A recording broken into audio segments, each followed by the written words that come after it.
Test ko na.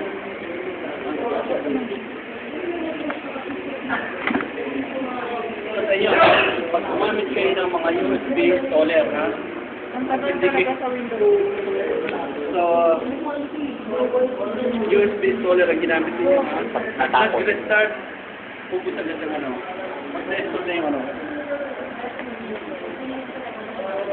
Kasi, kapag na-install niyo na lahat ng ano, completing installation na, tapos yan, pumunta niyo yung installer ninyo para hindi bumalik kayo sa umpisa.